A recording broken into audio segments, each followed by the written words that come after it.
Scatterplot. Esse gráfico Scatterplot é interessante vocês tomarem, assim, entre aspas, um pouco de cuidado. Por quê? Ele vai mostrar a dispersão, só que ele vai mostrar a dispersão por meio de média e desvio padrão, tá?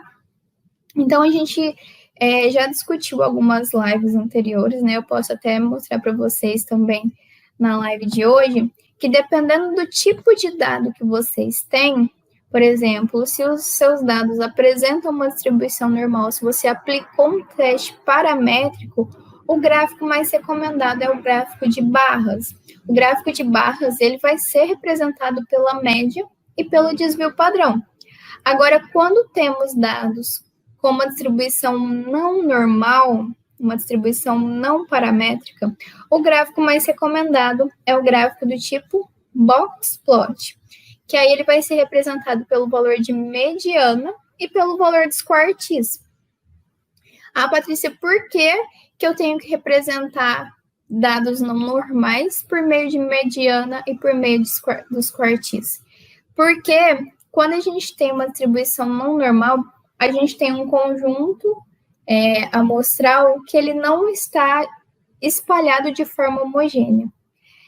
Esse espalhamento, não sei se espalhamento seria uma palavra adequada, mas essa distribuição não normal dos meus dados vai trazer para a gente alguns pontos discrepantes. Não que esses pontos sejam outliers, mas esses pontos vão influenciar no meu valor final de média, se eu utilizar um valor de média. Então, por exemplo, se a gente tem dados que encontram... Deixa eu trazer até uma coisa para desenhar aqui. Se a gente tem...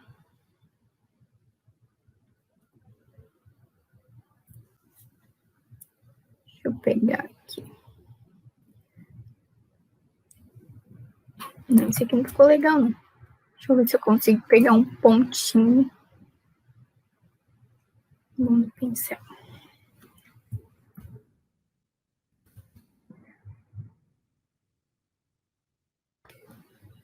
Isso. Se a gente tem uma distribuição normal, uma distribuição homogênea, a gente vai ter mais ou menos uma distribuição assim.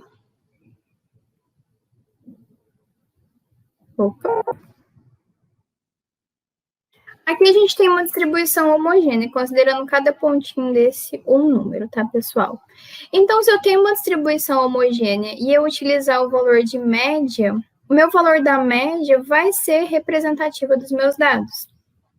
Agora, se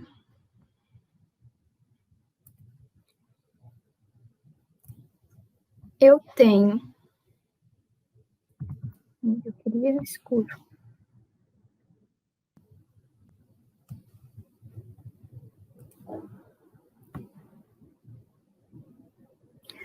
Agora, se eu tenho meus dados distribuídos da seguinte forma.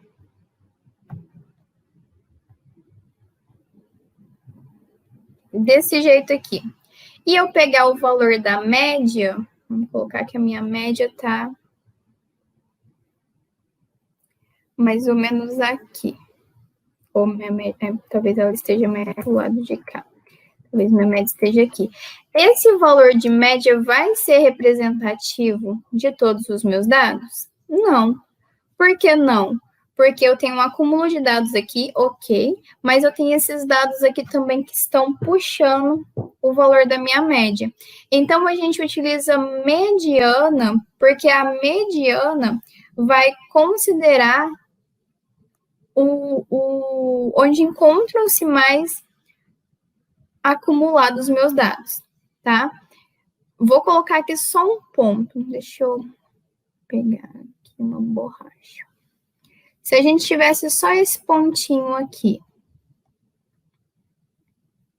Cadê o pincel?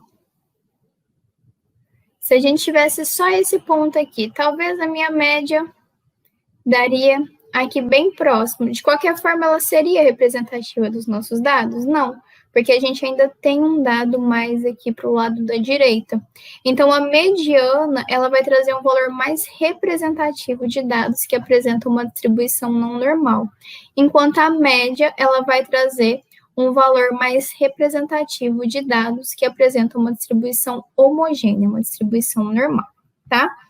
Então, por isso que vocês têm que tomar cuidado com o gráfico do tipo scatter plot. No Prisma, ele já traz de forma padrão, se vocês escolhem um gráfico do tipo scatter plot, ele vai trazer média e desvio padrão, tá? Então, se os seus dados apresentarem uma distribuição não normal, só alterem nas configurações depois desse próprio tipo de gráfico, caso vocês queiram representar por esse tipo de gráfico, para mediana e valor dos quartis.